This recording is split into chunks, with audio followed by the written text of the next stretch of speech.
So hi guys, welcome back to Tactics Cal show. और हम वापस आते हैं फुटबॉल के साथ after a long international break, जिसमें काफ़ी ज़्यादा इंजरीज देखने को मिली एंड काफ़ी सारी टीम्स की हालत ख़राब है, स्पेशली एसी मिलान की। तो आई थिंक अराउंड 8 या 9 प्लेयर्स मिसिंग है। बाकी टीम्स के साथ भी कुछ कुछ यही इश्यूज हैं। सो ये जो मैच डे था काफ़ी चैलेंजिंग था। तो चलिए इसके बारे में बात करते हैं। तो पहले आते हैं अपन नापोली के मैच पे। Napoli 1-3-1 against Torino.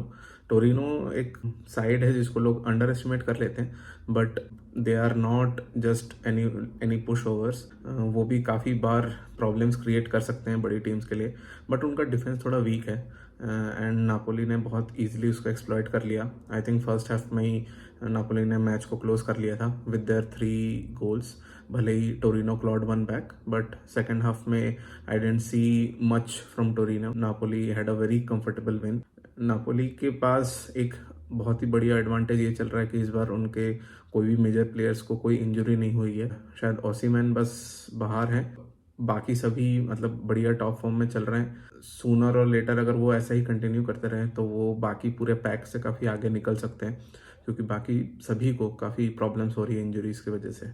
Napoli that's why is again on top of the table and let's see बाकी सबके क्या मैचेस रहते हैं। नेक्स्ट आते हैं हम लोग इंटर मिलान एंड रोमा के मैच में, जो I think was the highlight of this match day.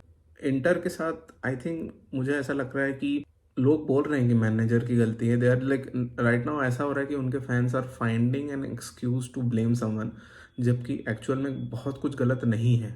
Like they play well, वो चांसेस क्रिएट कर रहे हैं, बट इशू हो रहा है कि डिफेंस में वो थोड़ा सा एक्सप्लॉइट हो जाते हैं, जबकि उनके defence is one of the best in the league on paper. And उसके बाद भी they concede lot of goals. And forward में उतना इशू नहीं है, they do create chances, but once again मतलब the result is disappointing but the performance was not. और इसके वजह से क्या हो रहा है कि कोच और प्लेयर्स पे थोड़ा प्रेशर थोड़ा बढ़ते जा रहा है। एंड इसी वजह से क्या हो रहा है कि हर कोई फैन लाइक कुछ ना कुछ ब्लेम कर रहा है कि ये इंजागी की गलती है या ये इस प्लेयर की गलती है। ब्रोजोविच एक बहुत ही मेजर एब्सेंस था इस टीम से।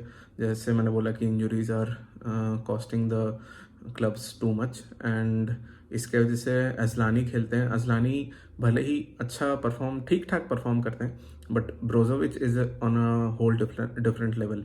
एंड ब्रोजोविच के नहीं होने से बहुत ज़्यादा फर्क पड़ता है। आई थिंक इवन अगर लुकाकू के एब्सेंस से उतना फर्क नहीं पड़ेगा जितना ब्रोजोविच के एब्सेंस से पड़ेगा, बट अजलानी अपने तरफ से जितना कर पाए उसके हिसाब से उन्होंने ठीक किया। And coming to Roma, Roma ने अगेन उन्होंने ठीक ठाक परफॉर्म किया। They Dybala once again like उन्होंने अपनी वो क्वालिटी दिखाई। बहुत कम लोग होंगे जो ऐसे क्रॉस पे डायरेक्ट वॉली मार के ऐसा गोल कर सकते हैं। मोस्ट प्लेयर्स नहीं कर पाएंगे लीग में, और वो डिबाला ने कर दिया। एंड क्रिस मॉलिंग ने वो अपना एक हेडर जो था उसने, खैर Chris Smalling is known to score through headers, तो वो उन्होंने चांस बखूबी लिया एंड उसी वजह से Roma were able to turn the match around. यहाँ पे रोमा की मेंटालिटी के बारे में बात करनी पड़ेगी कि पहले ऐसा नहीं होता था कि रोमा अगर पीछे चले जाते थे, they didn't believe in themselves enough against, specially against a side like Inter Milan की वो वापस आ पाए। बट अब वैसा नहीं लग रहा है। कुडोस टू मोरिनियो कि उन्होंने रोमा की मेंटालिटी चेंज कर दी है, एंड इसके वजह से now Roma is able to stand up to these other big clubs and अपना एक कम कर पा रहे हैं। सेम मेरे ख्याल से यूवेंटस के अगेंस्ट भी वो किए थे, भले ही वो ड्रॉ में हो गया था, ड्रॉ रिजल्ट था, बट उसके वजह से ही, बिकॉज मोरिनो ने हाफ टाइम में कुछ ऐसी बातें कही थी जिससे प्लेयर्स थोड़ा और मोटिवेट होके बाहर जाके they try to get some result. तो यही रहा इंटर एंड रोमा में, वेर रोमा 1-1। आते हैं थर्ड मैच पे, एसी मिलान के मैच पे। एंड ये मैच मैं बोलूँ तो 80 मिनट तक तो मेरे लिए was very frustrating. I was like यार मतलब कुछ समझ नहीं आ रहा कैसे गोल पड़ेगा, बिकॉज बहुत ज़्यादा मेजर चांसेस मिल नहीं रहे थे। स्टार्टिंग में कुछ मिले थे, जिरू ने एक बार पोस्ट पे मार दिया अपने फ्री किक से, सैलेमेकर्स ने ट्राई किया था, लियाओ को एक बहुत बढ़िया चांस मिला था जब डे कटलार ने उसको बहुत ही बढ़िया एक पास बना के दिया था। बस उसको गोलकीपर को बीट करना था, बट एनी हाउ मतलब अनफॉर्चुनेट था वो। एंड उसके बाद सेकेंड हाफ में कोई उम्मीद नहीं लग रही थी कि ऐसा कुछ हो पाए, स्पेशली ड्यू टू इंजरीज। बहुत सारे इंजरीज हो गए, 3 इंजरी एक ही मैच में, जिसमें कैलाब्रिया ऑलरेडी उनको स्ट्रेच ऑफ करना पड़ा, एंड केयर भी गए एंड सैलोमेकस भी गया। और अजीब सी बात यह है कि ऑलरेडी फ्लोरेंजी इंजर्ड है फॉर अ लॉन्ग टाइम, और अब कैलाब्रिया भी बोल बोल रहे हैं कि काफ़ी लॉन्ग टाइम के लिए इंजर्ड रहेंगे। थैंकफुली हमारे पास डेस्ट है, बट आई थिंक सिर्फ डेस्ट के साथ खेलना बहुत डिफिकल्ट है। एंड कलुलू भी है, बट कलुलू के साथ मैंने देखा कि राइट बैक पे उनका परफॉर्मेंस उतना अच्छा नहीं रहा। भले ही वो राइट बैक ही थे originally, but I think he has grown out from his right back position into centre back position, इसलिए उनके लिए उस लेवल पे परफॉर्म करना जिस लेवल पे एक राइट बैक को ज़रूरत है, specially at the level of Calabria, ये करना बहुत डिफिकल्ट हो रहा है। तो आई डोंट नो मतलब प्योरली इस चीज़ को कैसा मैनेज करेंगे, ये देखने लायक होगा। एंड साथ ही राइट विंग पे मेसियस आउट थे, उनकी जगह सैलामेकस को लाया गया, एंड सैलामेकस इज़ ऑल्सो नाउ इंजर्ड। तो अब राइट विंग पे तो कोई है ही नहीं, सिर्फ यही 2 लोग थे। तो अब कोई हमारे पास नेचुरल राइट विंगर नहीं है, and this is again one more concerning matter कि हम इसके साथ क्या करेंगे। तो as you can see like AC Milan को काफ़ी इफेक्ट हो रहा है इंजरी से। कियर अगेन ठीक है, कियर ऑलरेडी ही was out for a long time, and फिर से अब उनको एक इंजरी होती है, and I think because of his age ये इंजरी उनको काफ़ी लंबे टाइम तक बाहर रखेगी। Thankfully for league matches we have Malick Thiaw, but पता नहीं काफ़ी ज़्यादा डिसहार्टनिंग हो गया था। एंड इसी वजह से मुझे बस लग रहा था कि समहाउ ड्रॉ ही हो जाए ठीक रहेगा, बट बहुत ही एक sneaky throw in by Sandro Tonali, and Leao पता नहीं कैसे कैसे एम्पोली ने मिस कर दिया कि लियाओ उनसे काफ़ी दूर है वो बैक लाइन से। एंड इसमें से मेरे ख्याल से काफ़ी लोगों को ये लर्निंग भी मिलेगी कि थ्रो इन के टाइम पे ऑफसाइड का रूल नहीं लगता है, तो उसके वजह से Leao was not offside and he was able to create the chance for Rebic to score. एक सिल्वर लाइनिंग ये है कि रेबिच is back. Hopefully he can stay for healthy for a long period of time, जब तक हमको बाकी सारे वापस नहीं आ जाते। एंड होपफुली ओरिजी भी जल्दी ही ज्वाइन करेंगे एसी मिलान को to play his matches. And इसके बाद एक बहुत ही ज़्यादा इंटेंस स्टॉपेज टाइम होता है। मतलब यहाँ तक तो match was bit boring, but जैसे ही स्टॉपेजेस आते हैं पूरा चेंज हो जाता है मैच। एंड 90+2 मिनट पे एक फ्री किक कंसीड कर लेती है AC Milan, and free kick से गोल कंसीड कर लेती है। एंड उस टाइम पे I was very, as a Milan fan I was very disappointed. I was thinking कि यार अभी तो जीत रहे थे, एंड आपको जब स्टॉपेज टाइम में कोई आपके अगेंस्ट गोल मार देता है तो देन यू नो कि रिजल्ट गया आपके हाथ से।